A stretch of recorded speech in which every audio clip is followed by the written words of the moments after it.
Millions of Americans swear by chiropractors, and many physicians swear at them, claiming that chiropractors are unscientific and potentially very dangerous. My guests tonight represent both sides, and they're here to discuss what chiropractors can and cannot do for you. Please meet them now.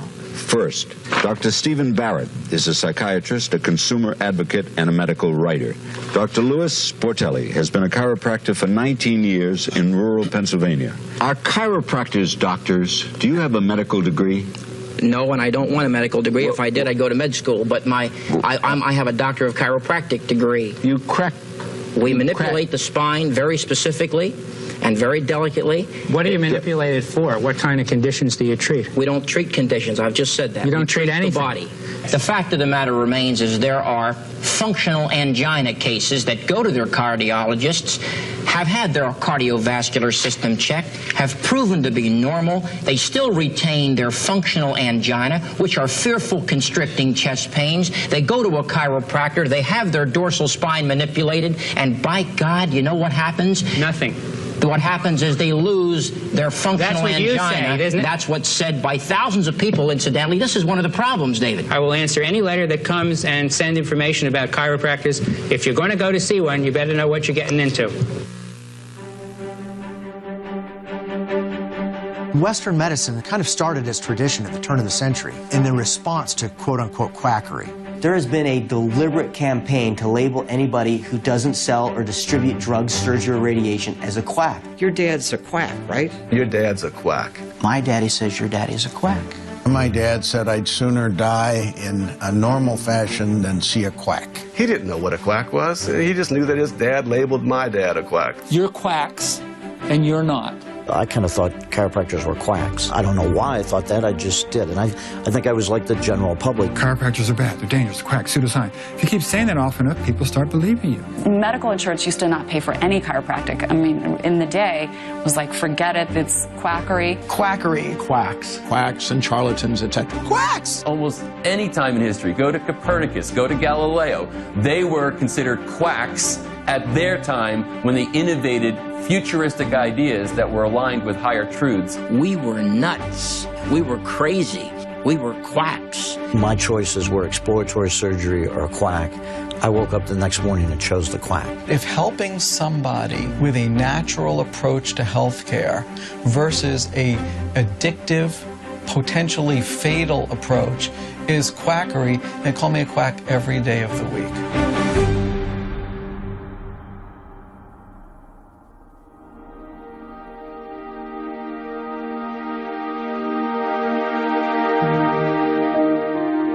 This is the town of Houma, Louisiana, one of the most southernmost parts to the west of New Orleans by about 50 miles. This is where my dad stopped the car when he drove down from Davenport, Iowa after chiropractic school, and this is where he began his practice. It was one of 4 states that had yet licensed the profession. He didn't realize that it was also going to be the last state to license the profession. And the reason being is that the AMA, political medicine, at that time had a committee who were charged with containing and eliminating the chiropractic profession. The chairman of that committee happened to be from New Orleans. He wielded great influence in the legislature and in politics in our state. And that's why Louisiana was the last state and why chiropractors in Louisiana were especially demonized. At the Chicago headquarters of the American Medical Association is the spokesman for the majority of its 110,000 doctor members, able publicist Dr. Morris Fishbein, who opposes any radical departure from long-established medical practice. We insist that the practice of medicine is a doctor's problem.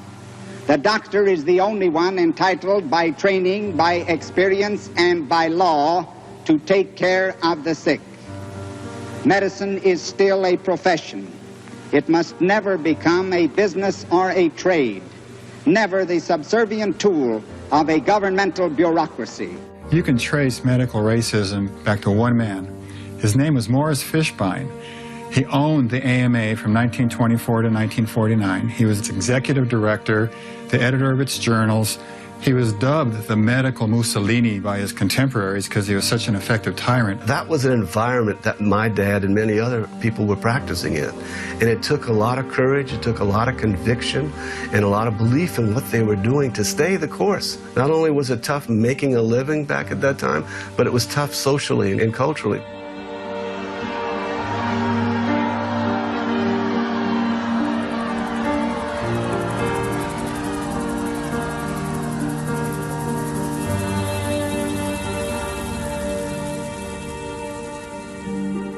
My older brother was killed in Vietnam. He was the first Louisiana soldier killed in Vietnam, and he's on the wall in the Vietnam Memorial as number 100.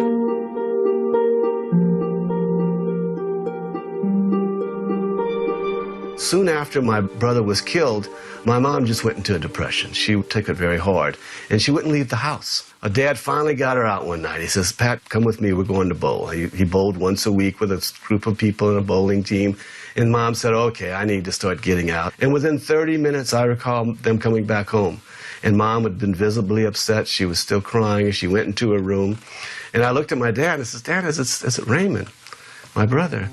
And Dad said, "No." He says, "There was a medical doctor who happened to be on the other team that we were bowling against. And he made a big stink that he wasn't going to bowl if a chiropractor was going to be on the other team." Your mother, in her state, she kind of went off on him. She says, "I just lost my son in defense of this country. I gave my oldest son up, and you're going to treat my husband and my family this way?"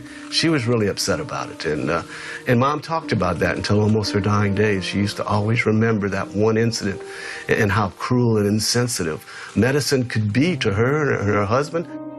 Part of this contain and eliminate strategy was they labeled chiropractors unscientific cultists. And that was in an era where the cultists were pretty nasty people. Chiropractors were put right into that boat. Cults back then were Charles Manson and the evil that he prevailed on those people in California. And then you had a guy like Jim Jones. Made all those people drink Kool-Aid. And they all died. It was a mass suicide. And they labeled chiropractors the same as they labeled those types of people. He had no idea at all that this new profession that he loved and he knew he was helping a lot of people with was going to be labeled a cult. Normal people in society would almost revolt when they saw a chiropractor coming because they thought these people were crazy. They were loons. They were cultists. That's what political medicine did to him and to all of his colleagues.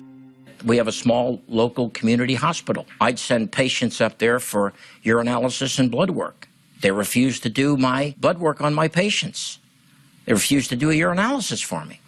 Later I find out that the joke up there was, well, what does a chiropractor want to do a urinalysis for? They probably don't even know what it tastes like. The more you begin to wonder, is there something bigger going on that I can't get my arms around? Every workers' compensation insurance carrier in the United States of America pays for chiropractic. Medicare pays for it. Did they decide to do that voluntarily, or did you ram laws through the state legislatures to get them to do it? When we get to the political power and American Medical Association, we'll talk about that. You didn't answer the question. Did they do it voluntarily? Well, of course not. They don't do anything voluntarily.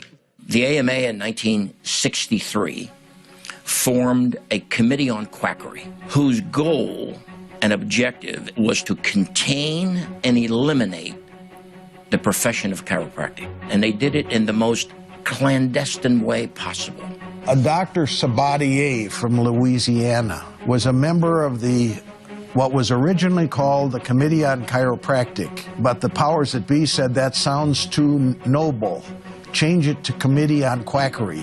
So your young medical students, the day they opened their locker, ended up with a quack pack, telling the young, impressionable doctors-to-be, male and female, they were killing their patients if they allowed them to go near a doctor of chiropractic. He said, you are going to get reports from many, many of your patients that they are going to chiropractors and getting help. Say something like this: chiropractors are like little puppies, cute, but rabid. They are killers. Do you solemnly swear the testimony you're about to give will be the truth, the whole truth, and nothing but the truth, so help you God? I do. Mr. Taylor, did you ever hear Dr. Sabatier use the term rabid dog or killer with respect to chiropractors? Not to my knowledge.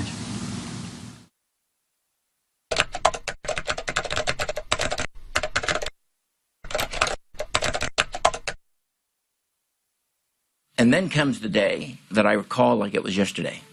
Got a brown unmarked package in the mail. And I took out this ream, literally 500 or some pages. I read the first couple pages and I said to myself, this can't be true.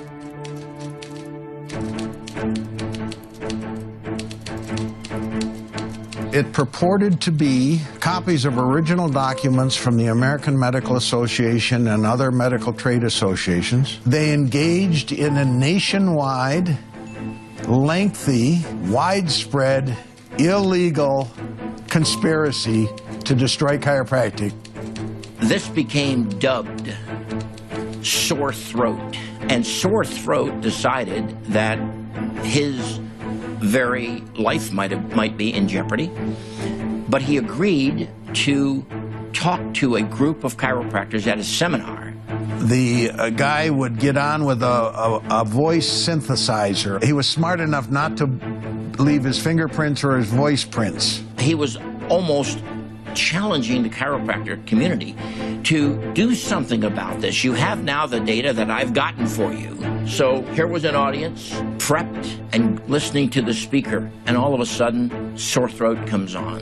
And he says, I'm a medical doctor, and I've worked for the AMA for a number of years. Approximately 2 years ago, I finally woke up and found myself working in the middle of a morally corrupt, politically and economically motivated organization. Wow. Think about those words to the ears of doctors of chiropractic who've been oppressed for all these years. At first, they maintained that the documents that the Sore Throat had distributed were fake. But then it turned out that we found them out in the state, county, and local society files. And I asked them, where'd you get them? They said, well, the AMA sent them to us. And then we asked the AMA, why don't you have all of the documents that we're finding out in the boonies? Their answer to me was, well, we gathered all those documents together and the janitor mistook it as garbage and disposed of it. I'm a lawyer, I'm not an idiot. They were killing off enough people, so it didn't make any difference. Do you know how many they killed off? No, I don't know. In fact, didn't you search for the number of malpractice or deaths attributable to chiropractic on numerous occasions? No, I don't ever remember searching for chiropractic deaths. Isn't that something you'd want to know if you were making a statement that they were killing off so many people? I usually did know. You did know? What was the figure you were able to come up with? I have no figure that I could give you. His deposition, I think, was so paramount in why ultimately the case was won. He was, to be quite honest, very arrogant. There was one part of the deposition where he was asked, did you know anything about the education of a chiropractor? And his answer was, you know, I didn't know anything about it. I didn't know the difference between a chiropractor and an antelope. I didn't know anything about chiropractic when I went to the AMA. I didn't know anything about chiropractor from an antelope.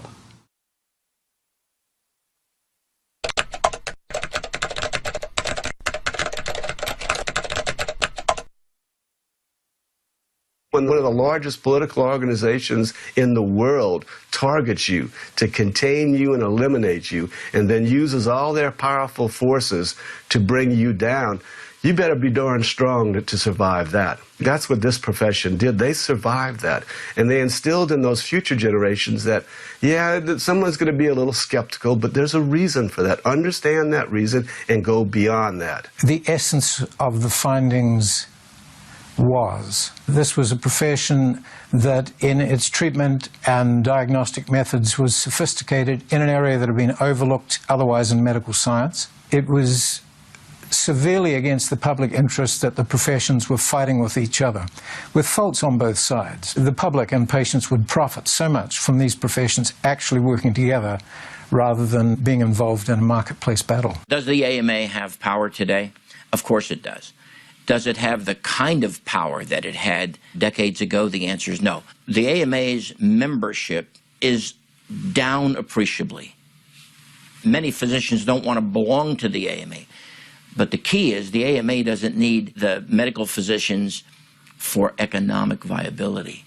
Now, they've got hundreds of millions of dollars as a result of all the publications that they have. And then you take all the publications and multiply that by every pharmaceutical ad, and now you can start to see the inextricable tie between the pharmaceutical companies and the AMA. So from a money position, they're as strong as ever. There's a macro view. You could take a deep dive into the little pictures. You've got the medical industry, the pharmaceutical industry, the insurance industry, the legal industry, the food industry. You got government regulation. All these things interact and have impact on individual people's lives. And when you take a step back and look at the macro view, you recognize the whole thing's been doctored.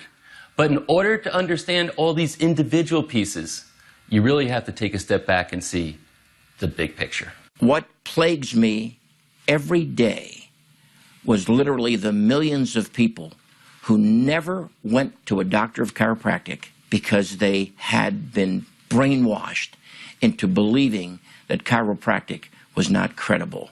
There are some things that are forgivable and some things that are not. I can't tell you how many times patients would come to me in desperation after they had been everywhere and would say, if I only would have known about chiropractic sooner.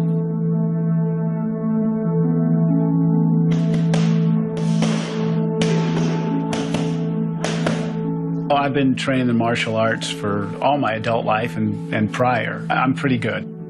To get good, you kind of have to leave your ego out the door. You got to lose and be willing to lose and learn from it. I had some numbness all the way around my waist when I would start to run.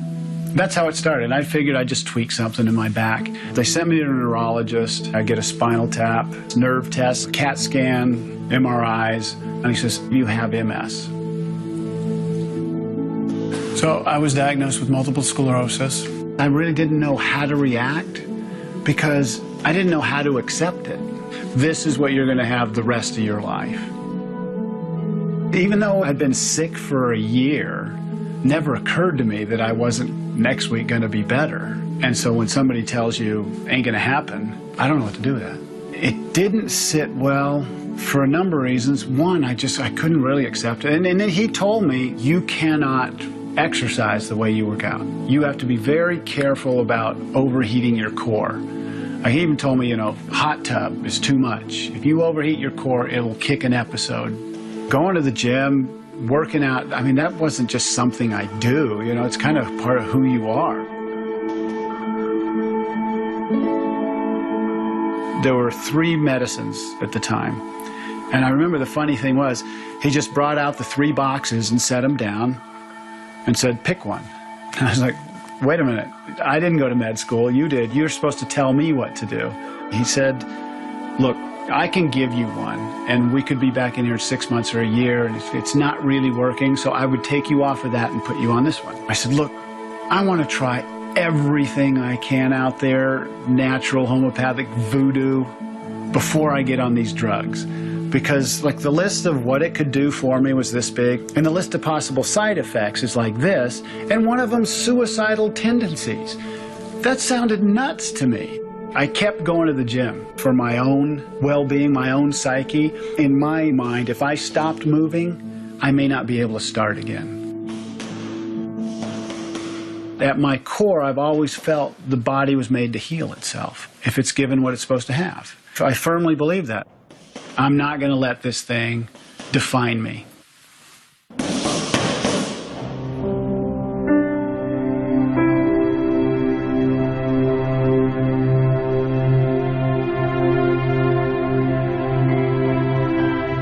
James, tell me why you want to live. What's important for you? How come you're here? In this shape, on this quest, with this attitude. So I was always looking for different things, and I'm very fortunate. I have past benefits. I worked for Delta Airlines for years. So when I find something interesting, exciting, I can pick up the phone or jump on a plane and go. And so I'd like you to talk to me a little bit about what are we doing wrong? What are we doing right? What should we be doing? Well, I'm not interested in your MS. I'm interested in you being well and you being healthy. So let's just stop talking about the MS for a second, or whatever the diagnosis that they come in with. And I say, no matter what, between now and the end of your life, and I don't know when that's going to be. What is your greatest chance to have a wonderful experience between now and then? The things that kill 80% of us are chronic illness, lifestyle illness. Literally 8 out of 10 people will die of lifestyle illness, of chronic illness. It's suicide by lifestyle. How we answer the question, why are people chronically ill, determines everything downstream from that. So if you believe people are chronically ill because they have an innate defect genetically, then you don't believe you can prevent. And your solution to get them well isn't about getting them well at all. It's how to palliate them along the predetermined path of worsening chronic illness and early death. And that's the system, isn't it? So who sold us the bill of goods? And why? Because there's money in sickness, James. It's the leading industry in the world. The biggest contradiction in our culture today is calling medicine healthcare. Medicine is not healthcare, it's sick care. And when you take sick care and provide it to a culture like healthcare, then you end up with a sick culture. And that's why we spend $2.7 trillion per year on what we call healthcare, and we're incredibly sick as a culture. I don't think any of us would have a problem spending that much money if we got results, but we're not getting the results for that investment. We're not going to be able to afford these choices. It's a simple, basic reality. It's a fatally flawed system that eventually, most experts believe, will crash. And then we're going to have to rely on solutions that truly address the foundational causes of the healthcare problems that people are facing. Every year, 125,000 people die from properly prescribed prescription drugs. There is significant pressure from pharmaceutical companies to continue doling out as many medications as possible. These things aren't changed overnight. It's like turning the Titanic. But there's no question, and it makes perfect sense, and there's not a single member of the Western medical community or any CEO of any pharmaceutical company that wouldn't agree. People are better off if they aren't taking so many medications. When I grew up, you got a drug. You were sick, you took a drug for 7 days, you went off of it, you never took it again. They started selling continuity drugs, and they say, not only this, but we expect you to take this for the rest of your life. We don't want you to get well, because if you get well, you stop our cash flow. There's plenty of cash flow, there's more than enough, but what happens is big pharma's in a scarcity model, and as long as you look out of eyes of limitation, you're going to see limitation. The United States represents 5% of the Earth's population, yet we manage to consume over 50% of all prescriptions written worldwide. So we're clearly a target-rich environment for the pharmaceutical industry. I think as a society of physicians, we've got comfortable with the fact that the quickest and easiest way to mitigate that pain is through the form of a pill, as opposed to other alternative means of pain reduction, and that requires effort. That requires me taking time with you. Because of the current system that we have, where every 5 minutes you're supposed to see another patient and hand out another pill, I think intuitively most physicians realize this isn't medicine. This is just cookbook. They become frustrated and disillusioned and disgusted with what they're doing. I'm a primary care physician, but what I really do is try to get to the root of why people have needed to come in to see me. And I wasn't able to do that the way I had dreamed of being able to do when I was a kid. Telling people that what they've heard from other doctors is wrong, that's a very risky position for me to be taking. When a patient interfaces with the healthcare system, it's common today that they're not told all of their options. From validated research studies, we know that 20 to 30% of medications and procedures may not be necessary. We're taught when to operate, but we're not really told when not to operate. The latter is the more difficult thing to master. It frustrates me to no end that I am part of a system that is broken and doesn't work.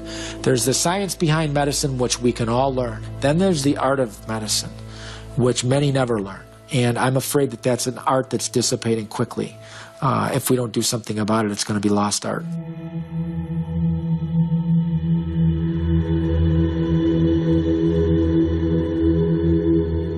I've seen, I would say, a dozen doctors, so-called specialists in each of their fields: heart, spine, brain, everything. There is something inherently wrong deep down inside me. I know that. I've been tested for everything under the sun. I could drop dead tomorrow and I wouldn't know what it was of. And I don't think Western medicine does either. They've been most unhelpful. Nobody has had the good sense to say, Mr. Morris, we don't know what's wrong with you. Instead, they make up all this crap. You have this, now go see that guy. He'll take care of it. And all that time, everybody's passing the buck. I felt increasingly I was just being treated like a number. I really feel my life is in the balance. I think that I need help that Western medicine isn't giving me, and therefore I'm sort of throwing myself at the feet of alternative medicine. I'm willing to try things that I thought were nothing but shamanism. Big Pharma has taken the power out of the medical doctor's hands. They have commercials on television that say, if you have these symptoms, go see your doctor and get this drug. I mean, when you go to see your doctor, you tell him your symptoms. The doctor's supposed to know what the best drug is for you. You're not supposed to go in and say, I need this drug, I have these symptoms. And it's kind of an affront to what the medical doctor is all about. And then when you look at the side effects of some of these medications, they're worse than having the actual disease that they're trying to cure. They're big business, they're big money. They have taken over what I would consider really true health care, which is prevention first and then getting back to normal that honors the homeostasis or the natural balance that the body is always trying to maintain. James, tell me how old you are. I'm 52. 52, and you've had MS. You were diagnosed with MS when you were 38 years old? Yeah, so 14 years. Okay. Tell me the main symptoms, what you experience from a day-to-day basis. I call it wobbly. My legs just kind of give out. Yeah. When it gets bad, I need a cane to walk. And then fatigue, really bad fatigue. I'm going to begin the exam today on your neck. I'm going to be looking for the same thing that I look for in my other patients who have MS, frozen shoulder. I analyze their spine in a way, even though they're different disorders, and I find a very similar outcome in the examination.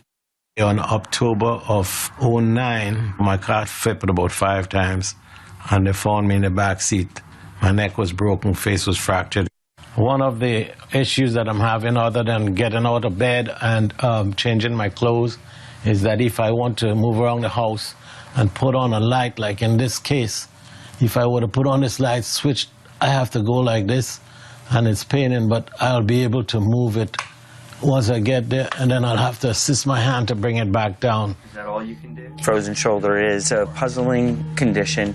The patient is unable to bring their arm up alongside their head. They only have about 90 to 120 degrees of what we call abduction.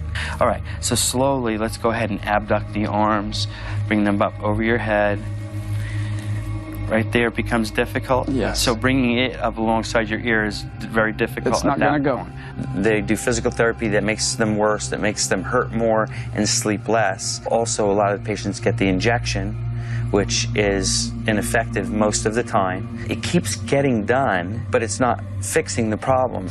And I thought to myself, well, it may be a weakening or a malfunction of the spinal accessory nerve. And now I have this paradigm that I built in my head that the skull and the spine support a part of the nervous system that runs the shoulder. And go ahead and bring the arms up, see if they'll come all the way up. You gotta be kidding me.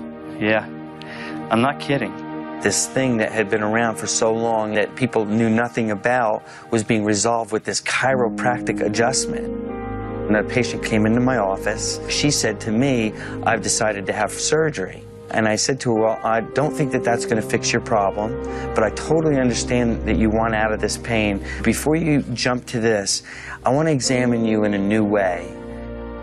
I analyze people in the same way that I analyze a frozen shoulder for this lifting and rotation of the skull on the first cervical vertebra.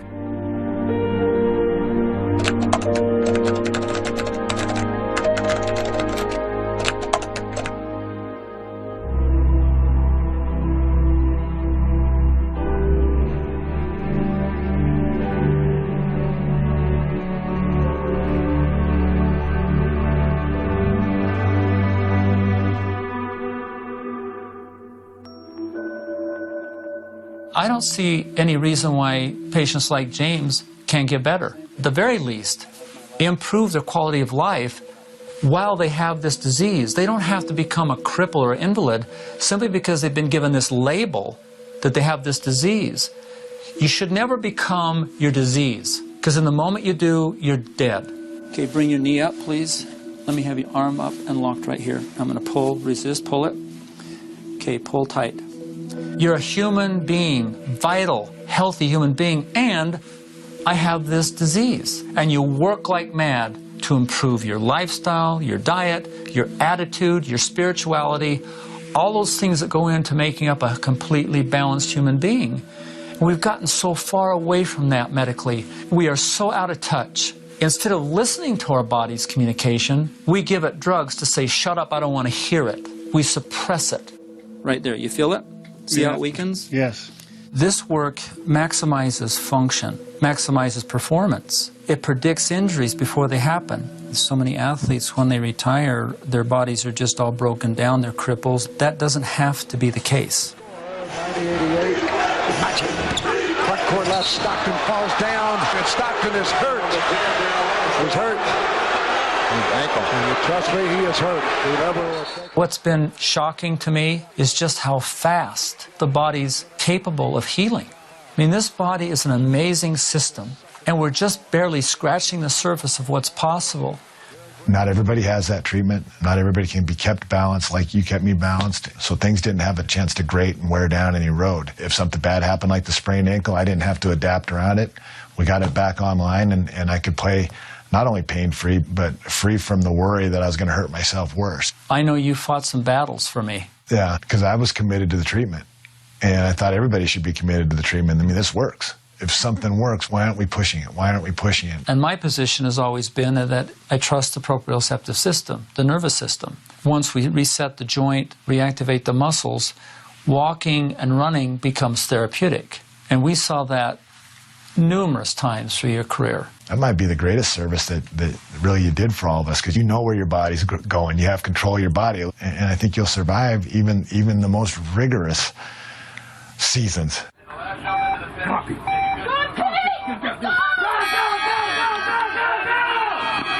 Okay, Peekaboo has got to take advantage of her smooth course now. Her powerful German rivals, led by Katja Zeisinger, purposely chose later start numbers, assuming the track would speed up. And they're also counting on course. As an athlete, you rely on your body for everything. It becomes your means, it's your vehicle. I can remember when I first met Dr. Bueller, I found out that so much stuff was shut down and I had so many imbalances. I'm going to pull and you resist. Pull tight. Pull it. Nice. I had some really profound adjustments and some really amazing experiences with him, and I knew I could then go out and actually legitimately ask of my body to give me an Olympic performance. Gate you went by, Peekaboo straight into the lead. The neatest thing is when you see a patient who has given up and they realize they can be better and actually start to cry. That's powerful. And it doesn't get any better than that. I'd been suffering from major knee pain. I broke my right leg, had a rod inserted. Nothing was working. Basically, I was skiing on one leg all year long. I came in just with the attitude of anything could help because I love it. I love skiing. I was in so much pain, and then I got worked on by you. I got off the table and instantly pain-free. It was pretty amazing. It frustrates me to no end when I'm ostracized by the medical profession, where they look down their noses at me, where they tell people that I'm a quack or that the only reason I get results is because it's placebo, which means the patient believes they're going to get better, they get better. I limped into your office to get adjusted before a road trip, and you asked me about the ankle. I said, well, what's going on? I said, don't worry about it. It's tendonitis. It's under control. We're handling it. And you said, well, you mind if I touch? I said, you can try to touch it, but you can't. You're not able to find anything. You can't palpate it because nobody else could. And you asked me if you had to believe in it for it to work. Remember that? Yeah. I said no. Yeah. If this was faith healing, we were in deep trouble because I wasn't a believer. That's true. For sure. Stockton, open three. John Stockton sends the Utah Jazz to the NBA Finals.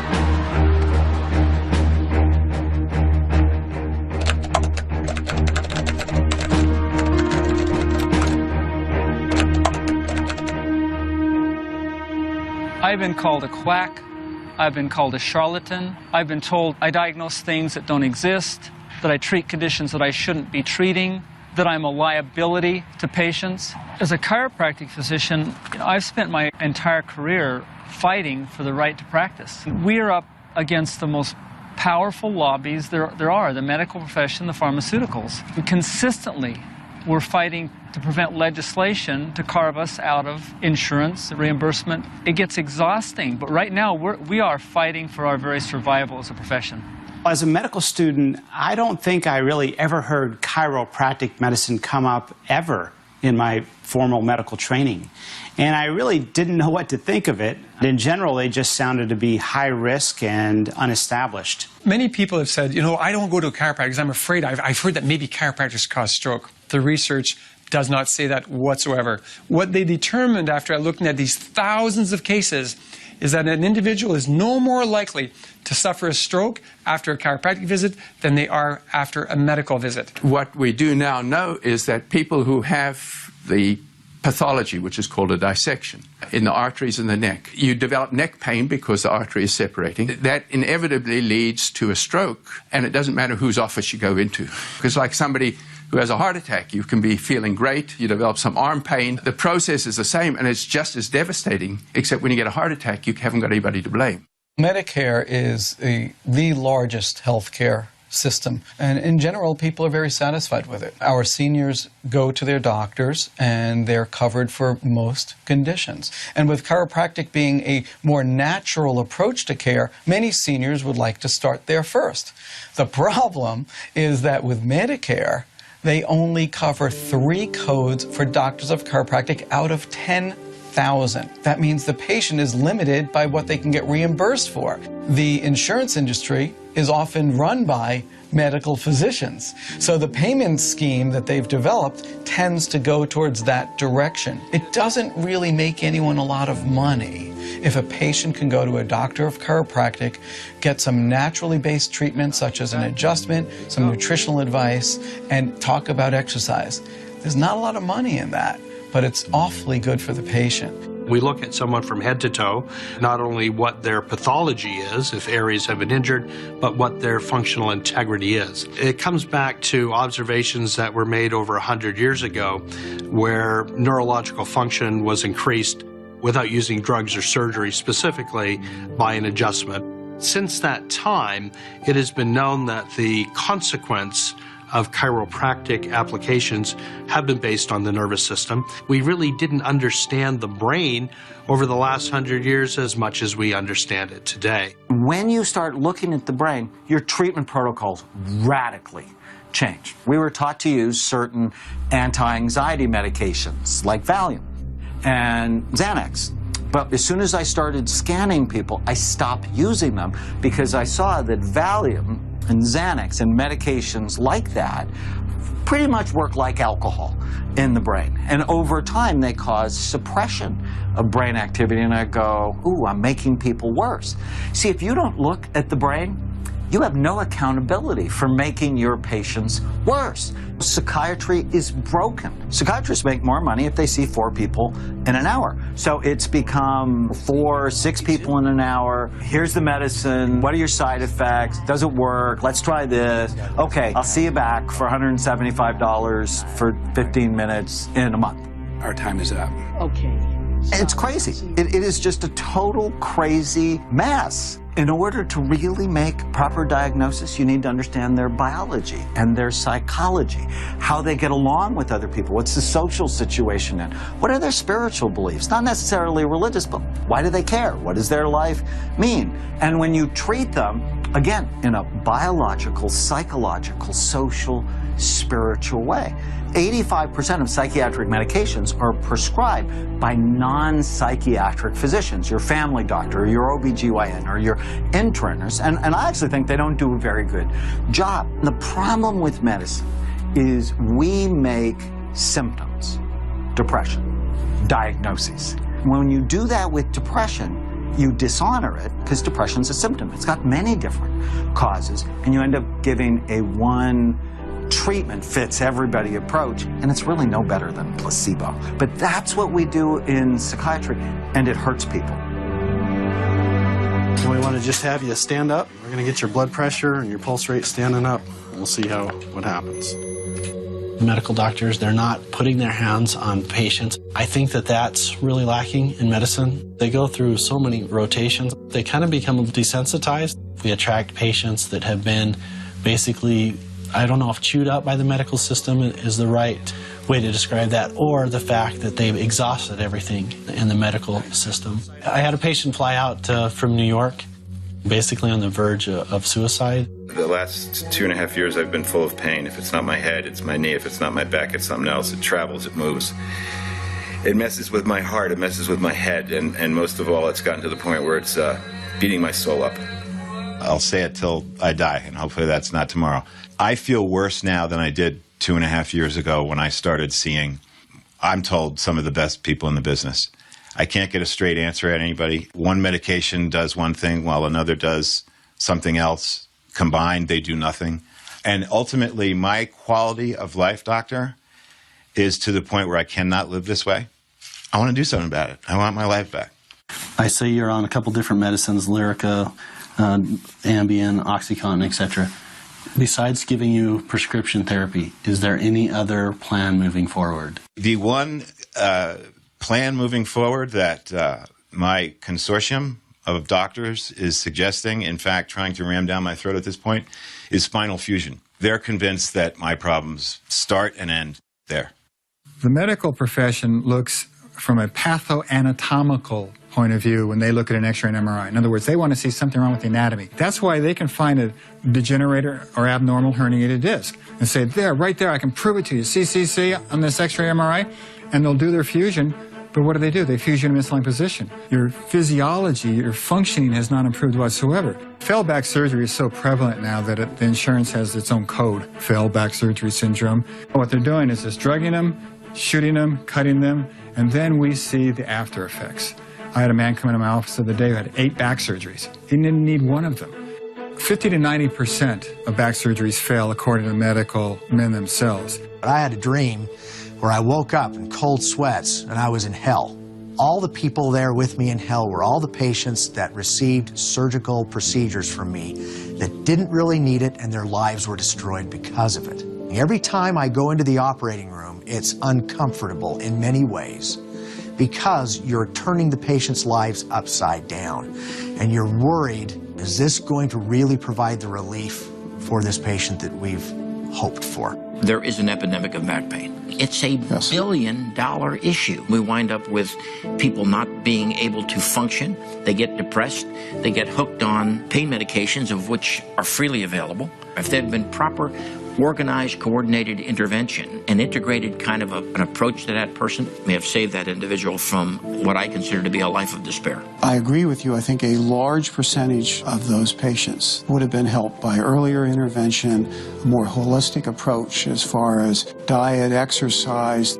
We have patients that have absolutely no benefit from the surgery we provide. Some patients have complications and their outcomes are worse. James, in every possible way, has helped me because he's done everything the polar opposite of me. Every time I turn around, another doctor is throwing yet another painkiller at me, and I'm only too glad to oblige. The patients want the shortest route to the quickest fix, which is a pill. A lot of physicians want the shortest route to the quickest fix, which is to get them a prescription, get them out, and get the next patient in. And that's where the trouble begins. He's hopefully going to support me through the next phase, which is my detox, and frankly, I'm very nervous about it, but on the other hand, I know that in order to get to where you guys want me to be, I need to go through that phase. Is this the first time you've ever done a detox? Oh, yeah. Purdue Pharma, the company who puts this drug, OxyContin, into the marketplace, pleads guilty that they misrepresented the addictive aspects of this drug. They said that it was less addictive than other drugs already on the market, where it turns out it's more. They pay a $600 million fine, but when you look at the amount of money they've made on this, it's astronomical. And here's a drug that now took people who had back pain, a manageable problem. They get put on this drug to try to control that problem, and next thing you know, they substitute their back pain for a drug addiction. And James, what was different for your experience about how you went about treating it or addressing your own health than what Brian had gone through? When I was diagnosed, it took about a year to come up with a diagnosis. My neurologist gave me the different drug options, and I didn't want to get on them. I almost feel guilty of having not been that person that he was, who obviously had some sort of fortitude and brass that made him say, no, I'm not going there. Whereas me, I'm like, what do you got? Okay, bring it on. I'll take it. I feel on a certain level ostracized because I'm, let's face it, a junkie, which a week from now I'm going to address. I don't expect the detox to go smoothly.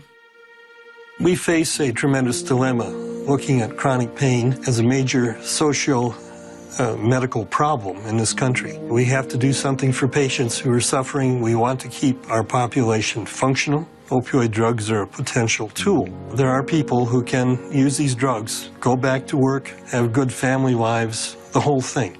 But we don't know who they are.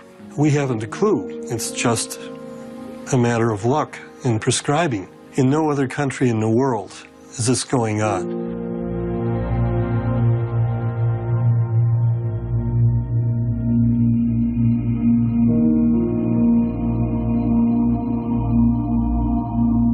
The process for Brian is going to be long-term. It's not just pain that we're dealing with here. We're dealing with a lot of emotions. One of them is denial. The other one's guilt and anger. Here's my deal. I am starting to think I've already lost the battle. My self-esteem, which is pretty much a floor mat anyway, is now lower. Because why? Because I came here to get off everything. That's not going to happen. I'm going to walk out of here, at best, an OxyContin freak. I'm aware of it, okay? But I think he's aware that he's a drug addict and he's on a lot of medications that he shouldn't be on.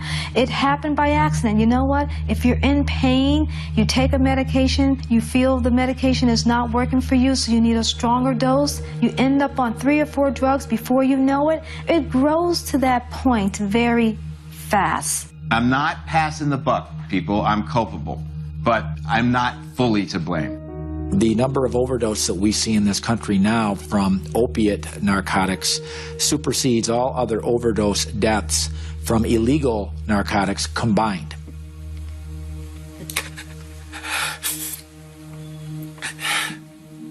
The drug abuser today is not going to be poorly bathed and pull up to my ER in a shopping cart with flies all over the place. They're going to look like you and me. And the lay public does not understand that. They don't understand addiction. Most physicians don't understand addiction.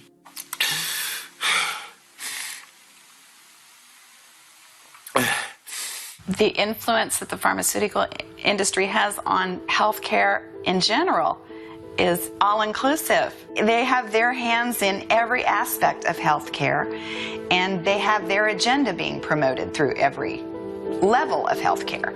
You're talking about very deep pockets, and you're talking about very highly politically active companies. Merck is invading the planet. They are everywhere, buying off politicians and pushing their dangerous cancer virus vaccine that's been proven that 18,000 plus people have had adverse reactions, autoimmune diseases, and even death. A big pharmaceutical company like Merck, like GlaxoSmithKline, like Pfizer, all of whom have been sued for billions of dollars, paid all these billions of dollars of fines, which become the cost of doing business for them, basically. The government could go in there and say, we're cutting you out of our programs. We're cutting you out of our Medicare program. We're cutting you out of Medicaid. But they won't do it because they need the other drugs they have. It's literally another form of addiction that they have. But the consequence of all this is that people are dying. The last time I checked, we're the most sophisticated healthcare system on the planet. So is this really a public health problem, or is this a Wall Street growth initiative? And the truth of the matter is it's probably both. The Justice Department and our law enforcement partners have reached an historic $3 billion resolution with the pharmaceutical manufacturer GlaxoSmithKline. GSK's sales force bribed physicians to prescribe GSK products using every imaginable form of high-priced entertainment. This action constitutes the largest health care settlement in United States history. Now, to you and I, $3 billion sounds like an enormous amount of money, and quite frankly, it is. But when you compare that to the profits of the drugs that GlaxoSmithKline were fined for as far as their practices, it's a cost of doing business at that point, but lives are lost in the meantime. I mean, people are dying. Nobody goes to jail. As a pharmaceutical rep, I had a 6-figure salary before I was 30 years old. I had a company car. I had a stock portfolio. I don't have any of those things now. Now I have a bunch of karma to reverse. Now I have a conscience issue that I have to deal with. Our beautiful little girl Candace died by hanging 4 days after ingesting 100 milligrams of Zoloft. Found Jacob hanging from the rafter in our attic. It wasn't the disease that caused my daughter to viciously mutilate herself. It was the drug. These parents believe the drug companies had evidence there was a risk, but never told them. They weren't given good information. They had no idea that they were taking a risk that this child would go into their room and hang themselves. They were 7 years old. How many 7-year-olds hang themselves? They don't if they're not on these drugs. The whole game is rigged. Vioxx, put out by Merck, killed more people than U.S. soldiers that died in the Vietnam War. They are smart enough to understand the implication of their actions. They're smart enough to understand that they can be destroying families, that they can literally be killing people. What kind of a human being does that? It's one thing when people make a mistake. It's another thing when it's volitional. Well, the economics of a drug company are pretty basic. They're a corporation put together to make a profit for the investors. But if a drug company came up with a product that would cure a problem, every time they treated someone, they would lose part of their market because that person would not have to come back. They would not be able to make a profit. They don't want anyone else to have it, so they would hide it. One of the things that I was trained to do when I worked with Bristol Myers Squibb was how to psychologically profile a physician in order to know how to approach that physician and best influence their prescribing habits. I very often would know better what a doctor's prescribing habits were than the doctor himself. So the way that I was very effective and the way that most reps today are very effective is simply through bribing physicians through the things that they like. It was not uncommon for me to be chauffeur-driven around in a limousine and flown in on a private jet, name my price, and stay at the top of the Four Seasons. That happened. What doctors should be aware of, and what I'd like psychiatrists in particular to be aware of, the pharmaceutical industry doesn't have any respect for you. Behind closed doors, they're talking about which drug whore to get to promote their products. And that's what they're calling doctors. They have no respect for their whores, no matter how much they pay them. If physicians are following guidelines, and that always means prescribing medications, we get more money. So we're talking about a major incentive to just get that prescription written and just convince people to take their pills, no matter how lousy it makes them feel. Many times patients do come in asking us or telling us what it is they feel that they need. And oftentimes those medications come with a substantial side effect profile or the potential to create addiction. So as a physician, we're no longer really physicians, we're providers. And our patients are really no longer patients, they're subject enrollees in a third-party healthcare system which has a legitimate stake in how we as physicians spend their money. The way we solve their problem in the short run is through the prescription. And while that may be indeed a quick fix and a happy customer, we can't assume that our patients understand the concept of downright addiction. They understand that I give them a pill, they feel good, and their pain goes away, without necessarily understanding the longer-term repercussions. The central tenet of the physician-patient relationship is trust. And if that trust is breached, then we have a real problem on our hands, and we're starting to see that now. We get brainwashed, and we come to believe that things like chiropractor and naturopathy and acupuncture is all quackery. As physicians, we have become basically indentured servants to the medical insurance industry and prostitutes for the pharmaceutical industry without even realizing it or thinking about it. And you cannot see a person for 5 minutes or even 10 minutes or even 15 and just hand out a pill and expect them to get better when, really their depression is caused because they have, a husband who's lost their job and his son who's in crisis, and they're working 2 different jobs and not sleeping. That's the underlying issue. It's not a deficit of Prozac.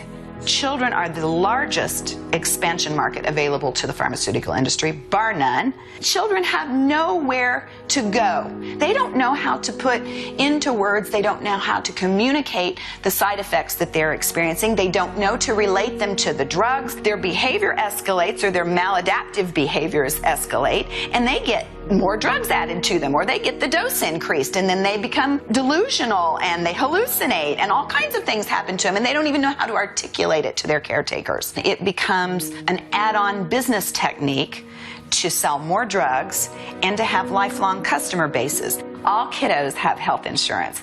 They're either covered by private insurance or they're covered by Medicaid. So therefore you have a guaranteed reimbursement in terms of insurance, and you have a refill, a guaranteed refill consumer, because the doctors are going to encourage the patients to refill their prescriptions. The parents are going to make them refill their prescriptions. So this is a marketing ploy in trying to get our children on drugs, because they have recognized that not only are they all covered by insurance, but they're lifelong customers if they can get them on drugs at an early age. Utah's Division of Child and Family Services once tried to force the parents of a boy named Parker Jensen to have him undergo chemotherapy for Ewing sarcoma. That polarizing, highly publicized case began more than 5 years ago and has continued since then in the courts. A federal court yesterday threw out a lawsuit from the parents of Parker Jensen, but the boy's family says their battle is far from over. I remember the call. The oral surgeon said, you need to come on in and we need to discuss the results. And he sat us down and he says,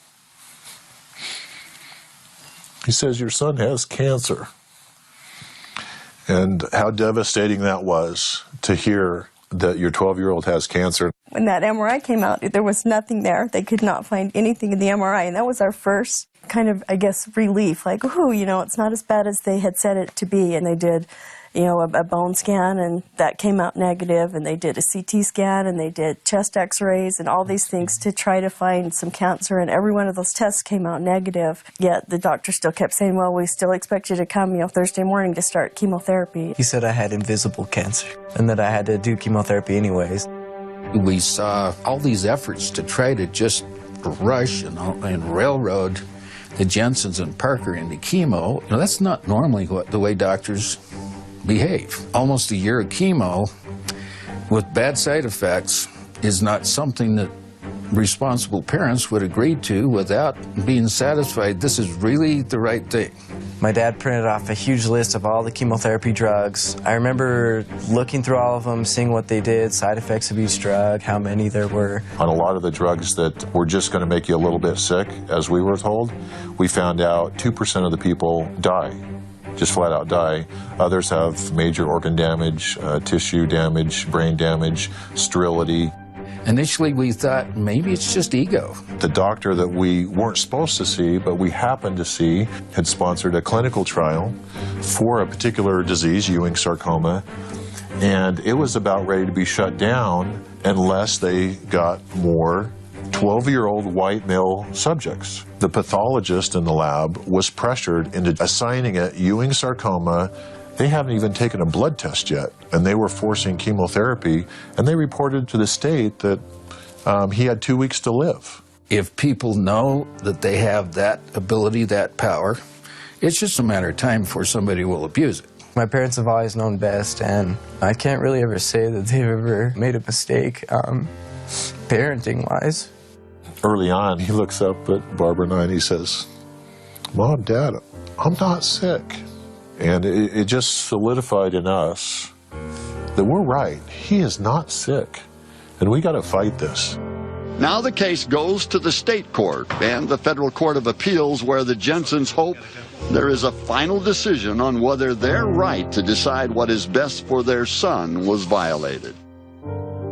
I didn't want chemotherapy because looking back on all the tests, they were telling me that they were negative. The doctors were saying that they were negative. Everyone's saying that it was clean. I don't want this, that I want them to just leave us alone. That's when we were threatened that they would take him away, and we had 3 days to get our case together against the state. We finally found the Brzezinski Institute. We were going to take Parker to have this second opinion. When they found out, they issued warrants for our arrest. Little did we know that the fight would be World War Jensen. Here the fundamental charge was that you were somehow negligent parents. Negligent because the government knows best. We would get to a point of disparity where you had the feds looking for you, you had the local police, you had the state police. We're basically in exile because we have these warrants out for us. One night Darren said, if I go to jail, you are not to bring Parker back. You are not to turn him in. And Darren was charged with kidnapping his own son and because they were neglecting to treat him. For several weeks, my family was on the lam, I was in jail. I mean, I'm willing to be responsible if I make a wrong decision. That's what parents are for. Darren and Barbara Jensen charged with kidnapping and medical neglect because they refused chemotherapy for their son. What really kills me is at the end they said that we didn't win, we just didn't lose either. Yeah, it was our non-loss.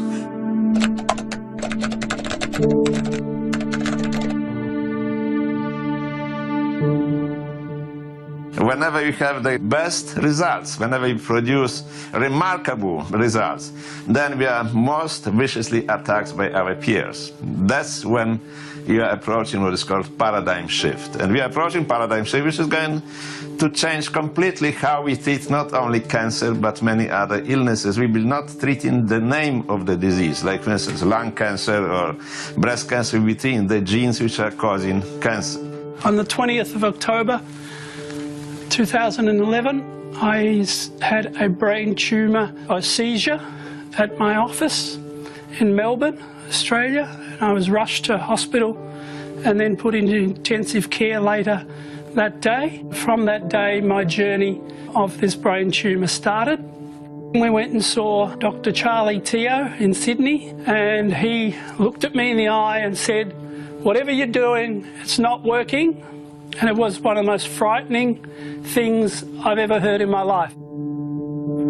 A very close friend of mine said, "You've got to go to Dr. Stanislav Brzezinski," and here we are today with the greatest news, which is there is a reduction in the tumour and we are on the journey of a miracle.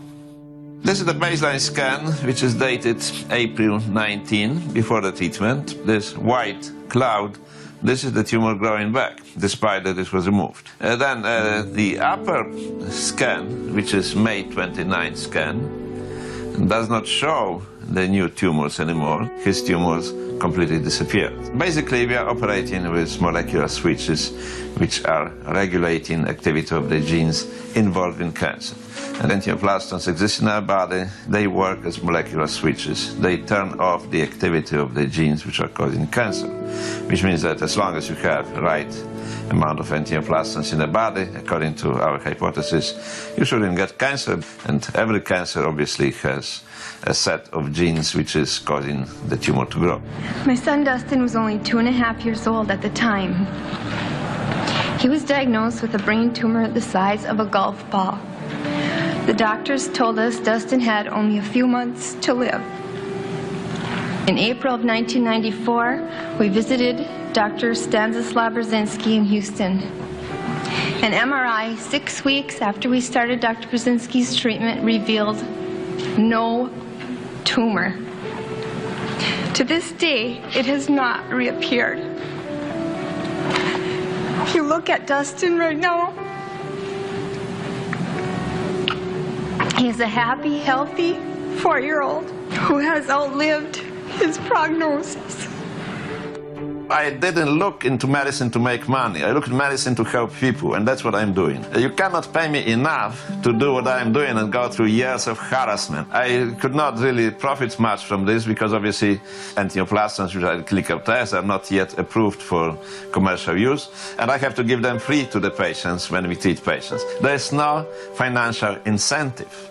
There is only financial disaster if you look into this. To approve single medication in the United States costs the average of $1.5 billion. I must be crazy. If I stop doing this, I'll be looking like a coward. I'm not a coward, okay? I would like to do what I feel is right. And I've proved many, many times that I am right. I proved this to the most powerful agency in the United States, which is Food and Drug Administration. They were trying to put me out of circulation, put me to prison for life. They horribly lost.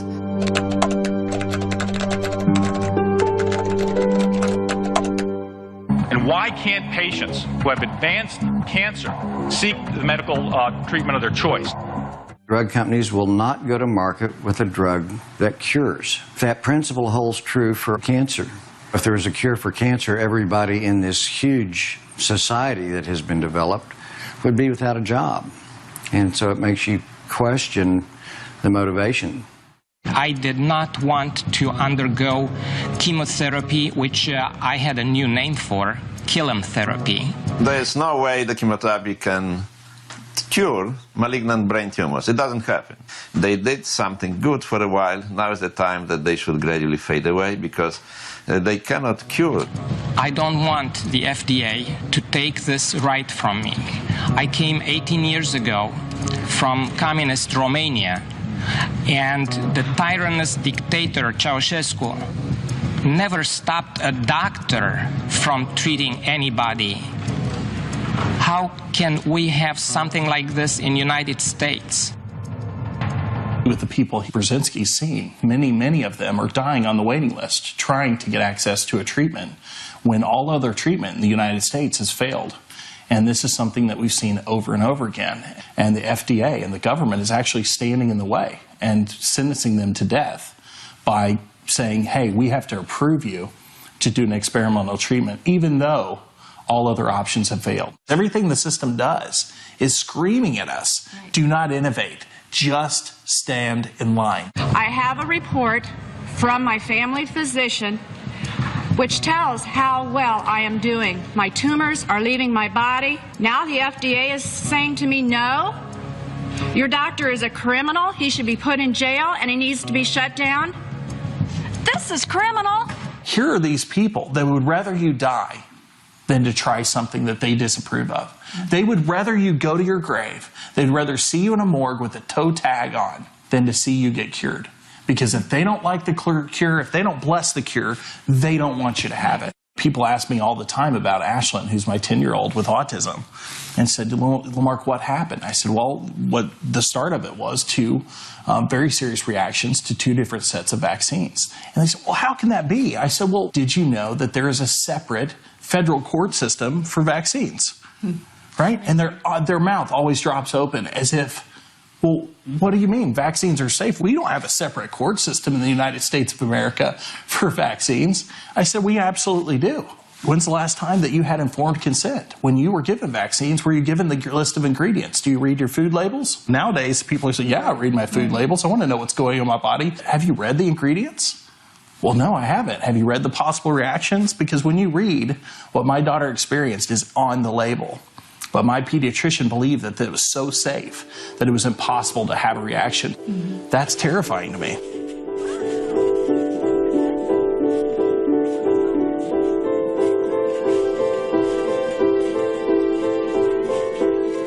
Ashlyn was born perfectly healthy. She was perfect. And then we started to take her in for her vaccines on schedule 2, 4, 6 months. After every set of vaccines, she had a reaction. At 4 months, she had a high-pitched scream that was just persistent and didn't stop. She continued to develop normally up until about 2 years of age. And at 2 years of age, language stopped. And that's when probably the regression into autism started.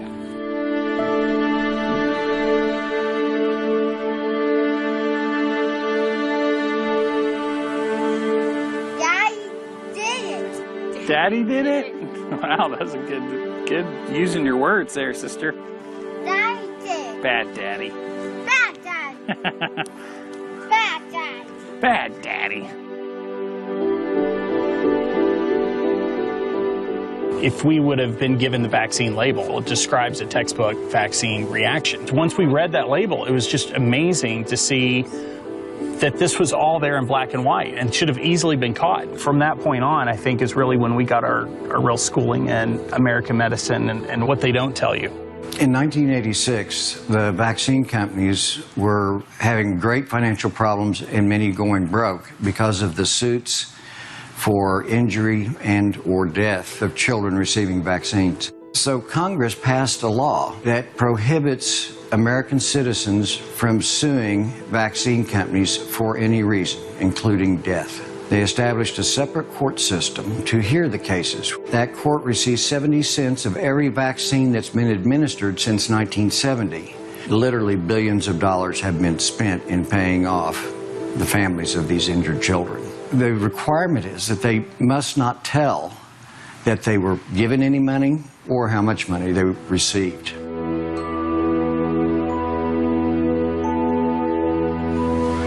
It's hard to believe sometimes she's so sick. This is a travesty.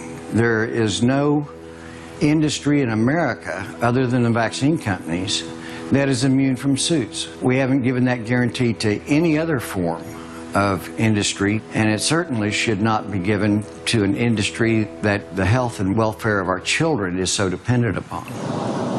Evan, what did you do at Aunt Kristen's house? Did you play with blocks? No talking? Evan was diagnosed with autism. They said I would just have to come to grips with the fact that he was going to go to school and get a job or live someplace where he needed help. Diet doesn't matter, and, you know, vaccines have no play in this. Vaccinations were a huge advent in the history of healthcare. Saved millions of lives. But we've gotten out of control with the vaccinations. I think when I was a kid, I had to have 6 vaccinations before I entered school. Now these kids are getting upwards of 26 vaccinations. That's just plain insanity in my world. You're putting all that stuff into a child's body. What about kids who have hypersensitivity to the mercury that's put in vaccines to preserve them? Whoa! There's going to be a certain number of kids that are going to have these dramatic reactions. A lot of neurological conditions are caused because of the reactions they have to those. Where are we? Dr. Tony. Dr. Tony? I go inside. Yeah? We made an adjustment, and you could see that kid's power come on. It was like his brain turned on for the first time. Dr. Tony, yay! Yeah. I do truck. What's that? A truck. A truck? It was such little adjustments to his nervous system to make such huge gains. It was the adjustment that got the stress off of his system, that turned his brain back on, that allowed him to go back into that growth and development stage that a kid innately should be in. Cat in the hat. Cat in the hat. His 3rd birthday, he had maybe 5 words. 5 words, yeah. A month later, it was pages of words. Where are we going? What are we doing? To the bus. We're going to the bus. Where does the bus take you? Take the bus. Oh, take the school. Oh, the bus takes you to school. Seeing the vacant look in Evan's eye and knowing that something wasn't right and seeing that go away is incredible. Hi. How are you? Good. These individual cases cannot be considered to be scientific proof. You can't generalize from them, and yet they open up in our minds an enlarged sense of what is possible. What if chiropractic helps 10%? A randomized controlled trial says there's no benefit, but for that individual patient, there's a benefit. How do you spell Evan? E. What? V. Yeah. H. Huh? N. So how do we deal with that? First, we never claim genuine evidence that chiropractic has been scientifically proven to help the majority of cases of whatever the visceral condition is. Second, it is legitimate, assuming it is spoken honestly, to say to a patient or potential patient, there are some individuals with this condition who appear to have been helped by chiropractic care. It only takes one white crow to prove that not all crows are black. It's a pretty simple equation.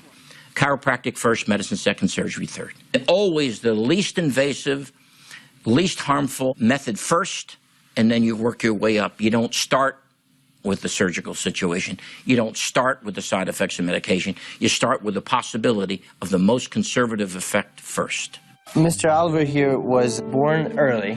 He arrived about 5 weeks early, and the reason he did, he had a little tiny hole in his heart, and it left blood kind of still going back through to his lungs and gave him a condition called persistent pulmonary hypertension, or PPHN. So basically he couldn't get enough blood through his lungs to get oxygen to the rest of his body. I'll never forget what they said to us the first thing when we checked in was, your son is very sick.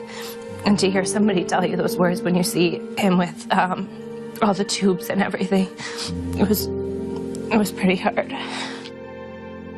This 6 weeks journey, we saw the absolute crazy incredibleness of modern medicine and how they can save a life. We got the most amazing, life-saving emergency care there was, and we trusted them. The doctors were incredible.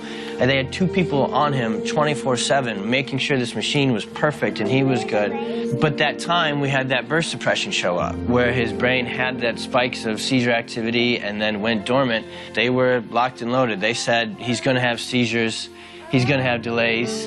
And they told us that he had a 50-50 chance of having cerebral palsy, and at best that he was just going to be severely developmentally delayed. So at that time, with the seizures and the activity there, they wanted us to keep him on phenobarbital. Well, it was just the craziest situation in the world for me, because I am a pediatric chiropractor. My whole life's focused in neurology and taking care of these kids with seizures and delays, and here I was being told that he was going to be certainly one of them. Just like we had faith in them to save his life, we had 100% faith in chiropractic and what I could do to get his brain put back together, to let his nervous system heal. There's studies that show that phenobarbital just destroys a child's IQ. It destroys their livelihood. We made the choice not to do that. And it was really hard because the same people that saved his life, and we were so, so grateful for them. And, you know, I mean, they gave us our son. It was really hard to then question what they were saying. We knew what those drugs did to people, and we knew that they didn't allow for this. We knew that chiropractic could give him life back.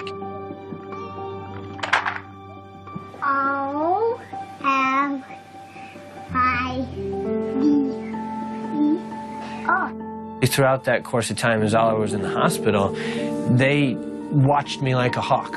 They thought like I was going to adjust him and his head was going to spin around, and like it was some crazy, wild, unscientific-based thing I was doing. We literally had to almost be secretive about when I would work on my own dang son, yet when I would ask them, what are you going to do for him? Well, we need to keep him on phenobarbital. A, B, C, D, E, F, G. Oliver's bill at the hospital for all that they did was over $1 million. If we continue with what they do, phenobarbital and the 3-4 other medications that they wanted to keep him on, Oliver would have become a lifelong customer of that business. We would have had to try this drug and then this drug and then this drug. I see it every day in here. Those are the patients I take care of. They go through absolute misery with that. Their job is done. Thank you. God bless you. Most amazing thing I've ever seen, saving my son's life. Now give him to me and give him to my world, and we're going to give him life. We're going to get him back. By sticking with what we believed in, we have our son.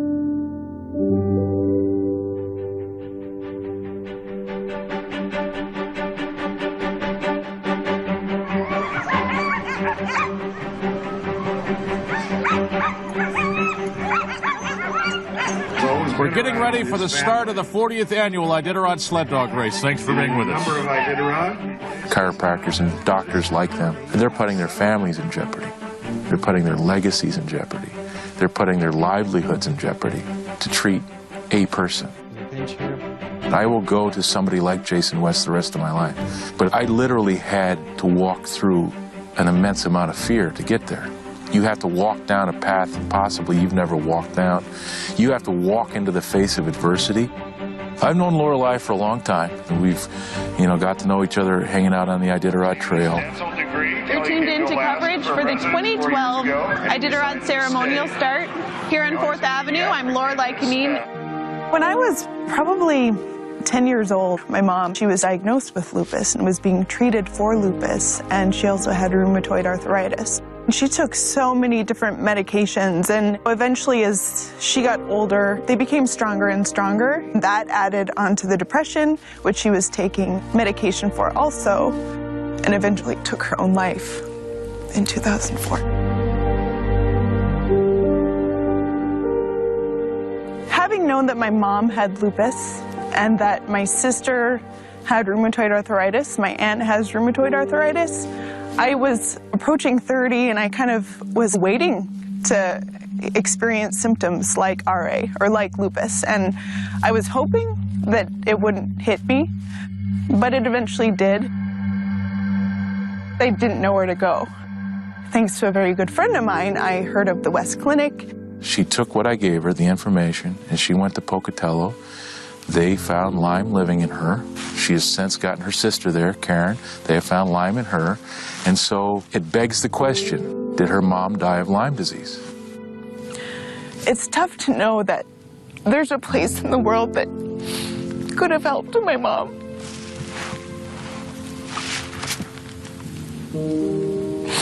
That she could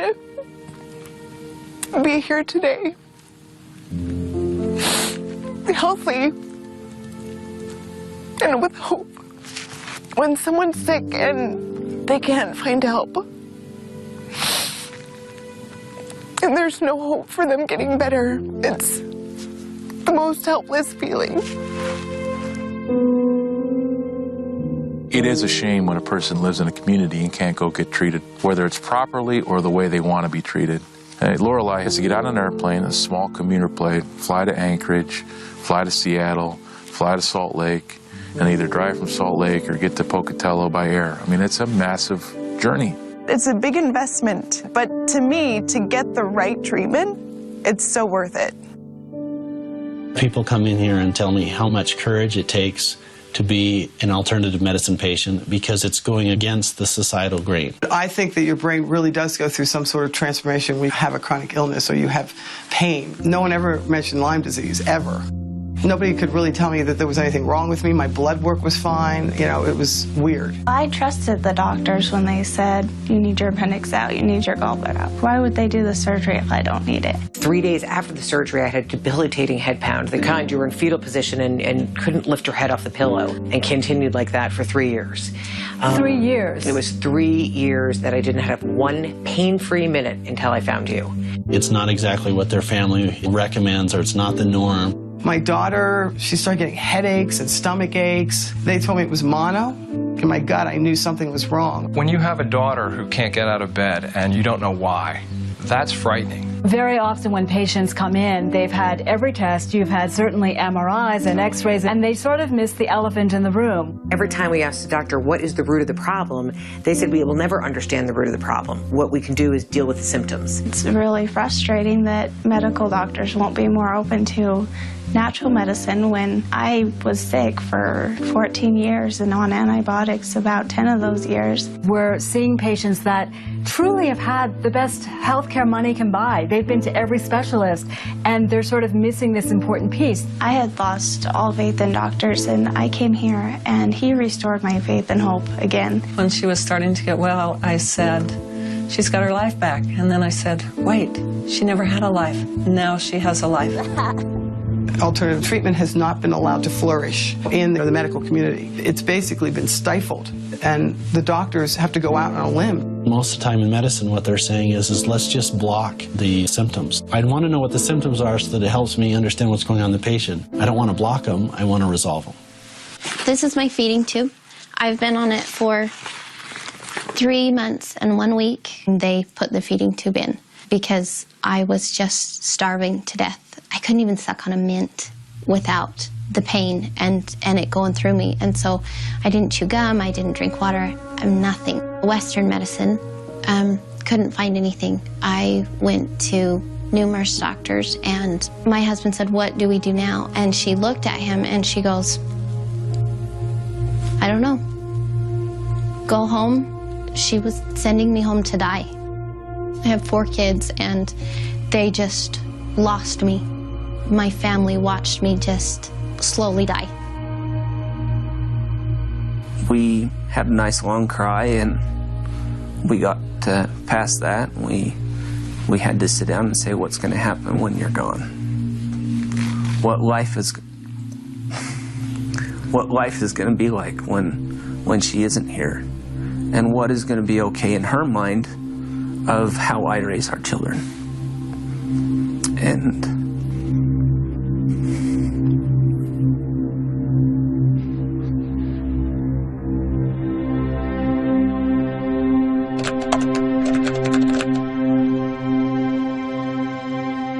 they did the blood work here, and there was so many parasites. They put me right in. We started the infusions. One of the biggest things that I got when I came was hope. We'll fix this.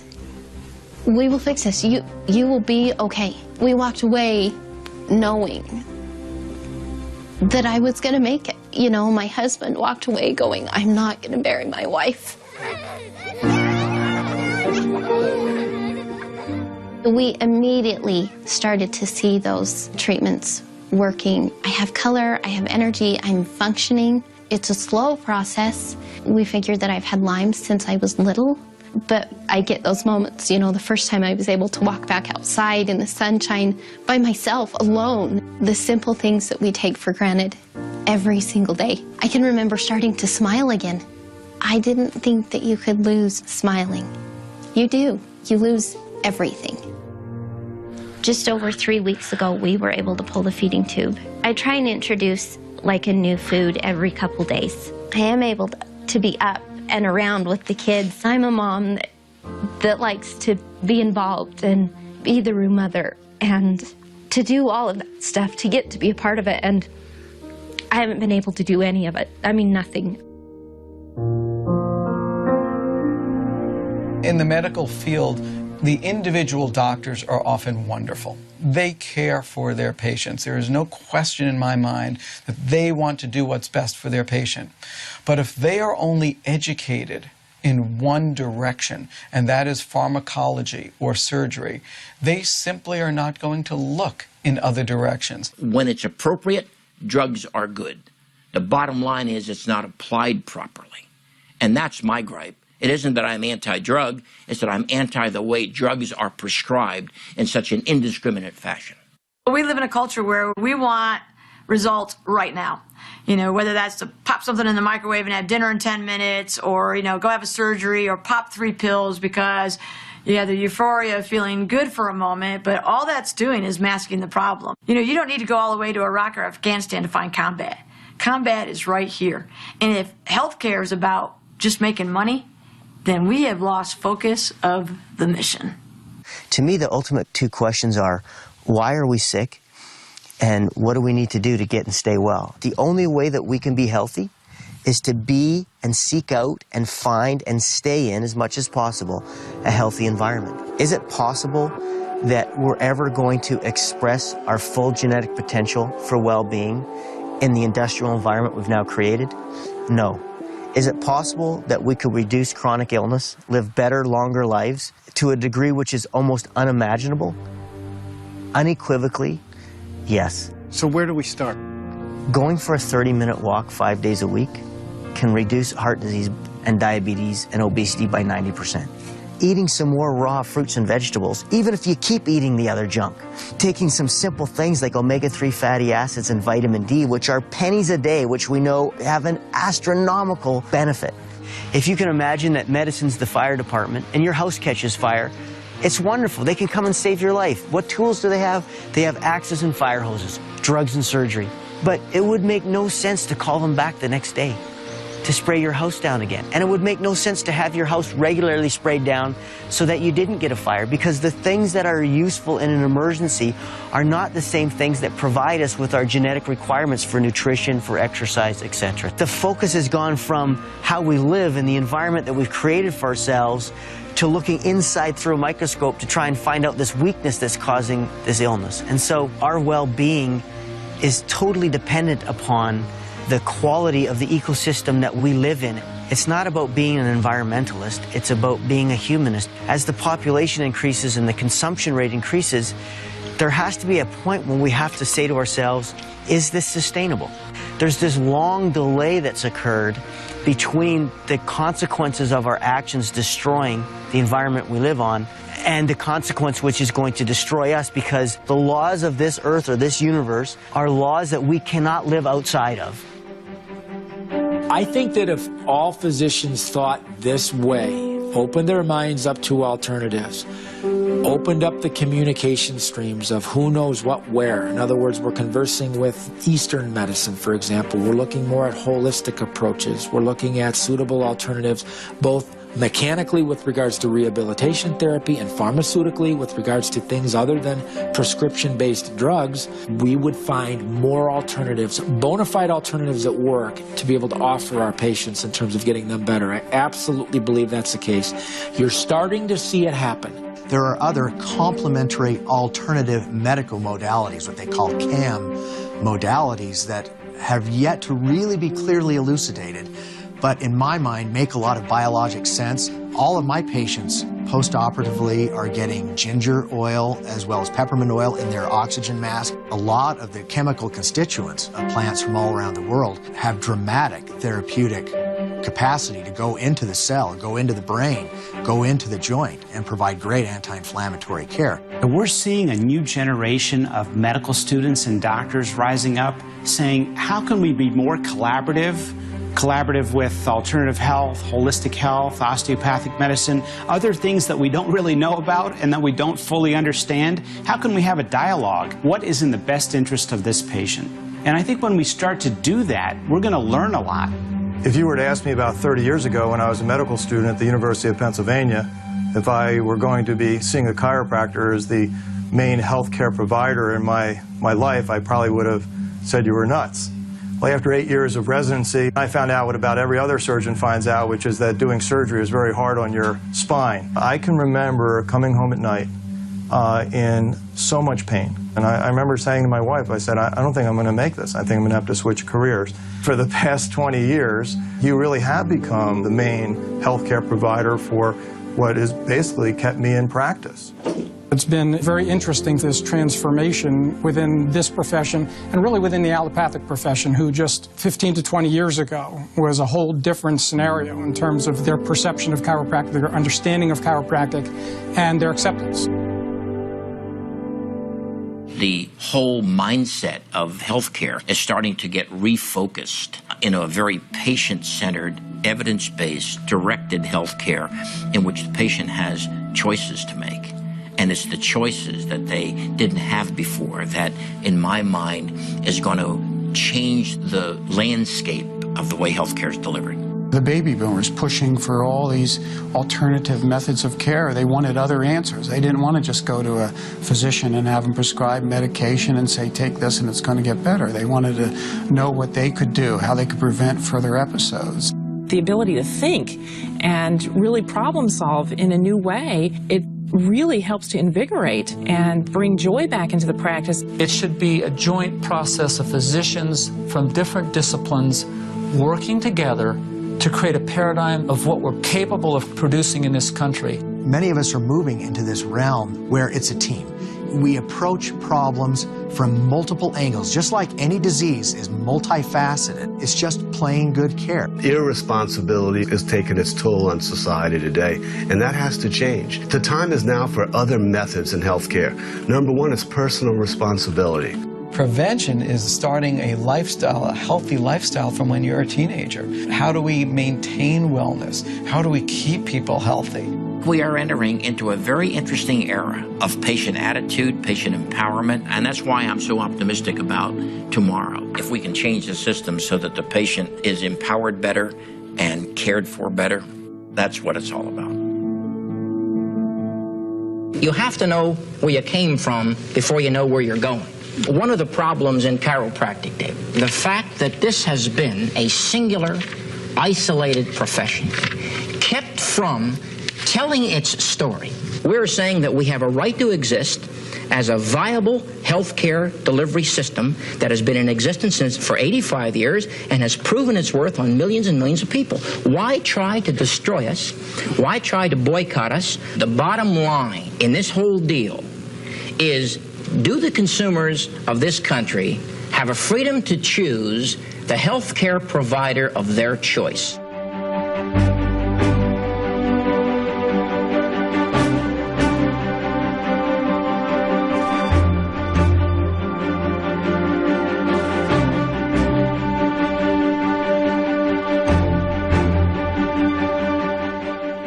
You know, 6 months ago when I was dropped off at the airport, I was asked, pleaded, begged to come back. I'm not back, but I'm getting there. All kinds of pain, all kinds of misdiagnoses, all kinds of drugs later. Complete with 2 detoxes, 2 stints in detox. One lockdown, very scary. One halfway house, which I got all the way out of after one night. It's all by way of saying I am on my way back. I'm getting there, and I will complete that trip in the really, really near future. Hi, my name is Evan. Yeah, your name's Evan, and how old are you going to be, Evan? 4. When are you going to be 4? On July 17th. Oh, yay! What do you have on your face? I have dimples. You have dimples? I have dimples. I know how to use them. Where are we? We're in California? We're in California. Anaheim. We're going rafting. We're going to get really wet. I'll tell you after. Yeah, we're going to get wet. Recording, yep. Thank you. Sweet. We made it to the Pyrenees, south of France. About to start the Camino de Santiago and heading towards Spain. I'm healthy, I'm happy, life's good.